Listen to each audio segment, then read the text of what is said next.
This is KGW News at Sunrise. A string of crimes spanning multiple states comes to an end after the group is tied to theft and vandalism in Camas. The most shocking part, the youngest of the suspects is just 11, and the getaway driver wasn't even old enough to drive. Plus. And so we're really trying to get better estimates of how much water is stored up in our snowpacks. Skiers and scientists are teaming up, working together to study peaks around the world, including Mount Hood. And today is also a KGW Good Energy Day. So Rod Hill is going to do lots of calisthenics throughout today's show. Actually, what we're going to do later this hour in honor of the occasion is we're going to shine the Good Energy spotlight on the Nature Conservancy. And we'll fill you in on the good work this nonprofit is doing to help our environment. I think there's a good energy dance that goes along with that, and you were doing it. We'll do it later in the show. Oh, we don't, tease. You have so many dance variations. Yes, he does. Thank you. Yeah. Well, moving on, was it a compliment? We have a great day today. Yes. Sounds like it. We have a strong weather front tonight into tomorrow, and that brings me to this map. So let me serious up for a moment. Coast wind warning starts tonight at 11 p.m., goes into the day tomorrow for possible 60-mile-per-hour winds. Again, this is tonight into tomorrow. And a brand new player from Eugene all the way up into Longview is a wind advisory. Again, this starts at 7 o'clock tomorrow morning, goes through the afternoon for possible south winds gusting to 45. So again, I'm talking about a system overnight tonight into tomorrow. Now for today, we're in for a real treat. Right now we're at 51 degrees, mostly cloudy skies out there. We will be dry all day, and we'll finally get back to some mild temperatures. 56 at lunchtime, about 61 and dry and quiet when the kids get out of school later today. Looking forward to that. Thank you, Rod.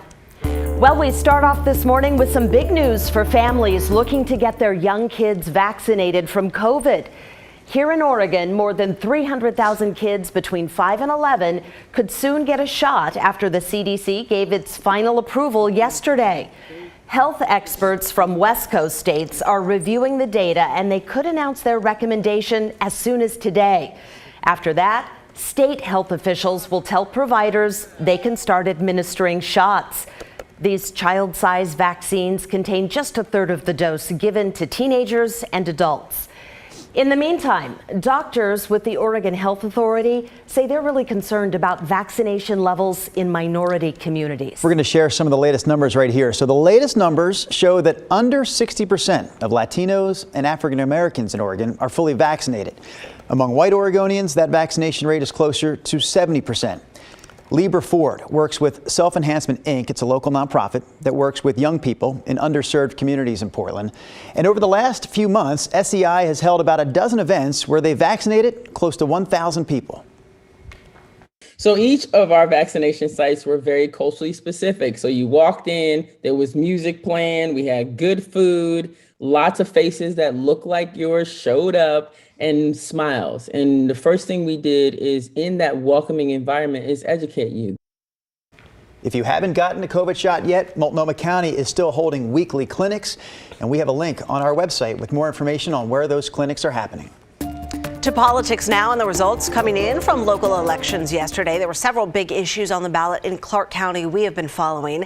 A measure that would fund county jails is failing right now. Proponents of that sales tax increase wanted the money to free up existing funds to pay for body-worn cameras for Clark County Sheriff's deputies. Again, that is not passing as of yet, but not all of the votes are counted yet. In the race for Vancouver mayor, it looks like Democrat Ann McInerney Ogle will get another term. She is leading right now with 67% of the vote against challenger Earl Bowerman. And lastly, a replacement levy for battleground schools. This is a tight one. Right now, 52% of votes are in favor of it. The levy would bring in a total of $116 million over 4 years. Supporters say if it fails, they'll have to cut $28 million in programs and staff next year. Hey, don't be surprised if you stop seeing flavored tobacco products in Washington County. Yesterday, it became the first county in Oregon to ban them. The Board of Commissioners passed an ordinance prohibiting the sale of all flavored tobacco products, including menthol cigarettes and e-cigarettes. Retailers caught violating these rules face fines of up to $4,000. This ban will go into effect next month. Our next story is about a crime spree in Clark County that led to several young kids and teenagers getting arrested. Yeah, they were caught driving a stolen car in Marion County after being accused of a string of burglaries in Camas, Washington. Catherine Cook has the story. Business owners here in downtown Camas say they're upset by what happened, but more than that, they're sad. Most of the suspects police arrested in this case were just kids. The youngest was 11 years old, and the driver was just 14. When the guys at Birch Street Uptown Lounge say on the rocks, they're pretty smooth. They don't usually mean this, but it's what they got Sunday morning. Same with 3 other businesses in downtown Camas. Glass doors shattered. Caps and Taps was hit. So was Papermaker Pride. Saw that they'd thrown a rock through the front door and glass everywhere. Co-owner Karen Gibson says the crooks took some cash and a few items from the store, which they later tossed in the street. Police say it happened around 4 a.m. And in this tight-knit community, word spread fast. People saw it and they came down. They wanted to help. They came with their gloves. They wanted to help clean up. The crew from Camas Slices brought over a pizza. It's a massive disruption to us at the moment. They were hit, too. Sunday morning, we had so many people coming in asking if they could just help us clean up. And I know the manager from across the street of the Camas Papermakers, they helped us repair our door. Security footage shows the suspect's vehicle, a Jeep Wrangler, reported stolen out of Tualatin. Late Monday afternoon, Marion County Sheriff's deputies spotted the car in Salem. They say the driver ran multiple lights while trying to get away. Deputies used spike strips on State Street near Cordon Road to deflate the Jeep's tires. 2.5 miles later, deputies say the driver, a 14-year-old boy, finally stopped. They say the driver and several passengers ran into a neighborhood. Inside the Jeep, deputies found guns, meth, and cash. Eventually, they found all 6 suspects, including 4 kids, ages 11, 13, 14, and 16. They also arrested a 19 and 23-year-old. The end of a multi-state crime spree. It's like a 14-year-old driver, which was crazy. Back in Camas. Hopefully they learn from it and they won't do it again going forward. Business owners say even after a tough weekend in an even tougher year, That's the thing. We are all small businesses. they're thankful. It's great support from the town. In Camas, Catherine Cook, KGW News. We're going to stay in Clark County for this next story about the housing crisis in Vancouver, because there are homeless camps all over the place right now in Vancouver, from just off the interstate to downtown. The latest numbers show an estimated 916 people are homeless in Clark County, which is about a quarter of the number of homeless people in Multnomah County. Nearly half of Clark County's homeless are in shelters or transitional housing, but the rest are living on the street. And with the state of Washington's eviction moratorium now over, housing officials there are worried that a wave of new people could soon become homeless. My focus has always been on like the chronically homeless population, folks who have been outside for a very long time. Also not a good thing, but it's scary to know that we might have like families with children finding themselves with no shelter, no housing, who've never experienced that before. So the city of Vancouver created a website to show people how they're handling the homeless crisis. One of those solutions is the safe parking zone at the Evergreen Transit Center. The site is actually at capacity right now, though. Officials had plans to open 3 similar supportive campsites by 2022, but because of issues finding land, they now tell us they're hoping to open 1 by the start of the new year. Our colleagues on the story dug more into this issue. You can watch their full report right now at KGW.com. Well, when you hit the slopes this winter, you can actually help Oregon State University with research about the snowpack. Right now, there are snow stations on mountains all across the world, but not at the higher elevations. That's why getting skiers involved is important, because it tells researchers what the snowpack is like in the higher terrain. What's really interesting is who's funding this research. So this project was funded by NASA to sort of engage the public, get the public interested in snow and water resources, and then also have our project kind of interact with other NASA programs related to snow. Researchers say it's easy to get involved. There are only 3 steps. 1, head up to the mountain. 2, check the depth of the snow with a measuring device. And then step 3, upload that information to an app called Mountain Hub. There are already 4,000 participants all over the world who've helped with this research.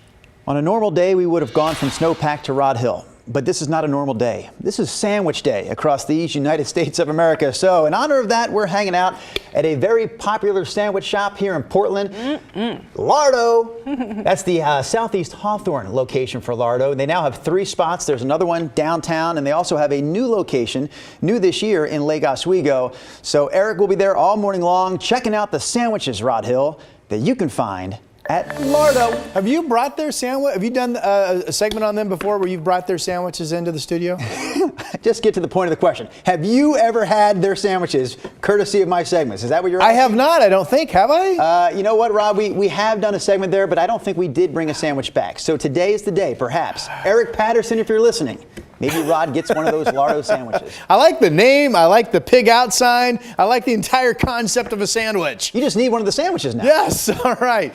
Lots going on. Again, 2 parts of the weather story. Part 1 is today's going to be fantastic. We're dry. We'll be up to about 60 degrees. And then part 2 is the storm front that comes in overnight tonight into tomorrow morning. And again, for overnight into tomorrow morning, we have the wind warnings at the coast, possible 60-mile-per-hour winds. The Weather Service has popped up a wind advisory from Eugene up into Longview. Again, this is during the day tomorrow.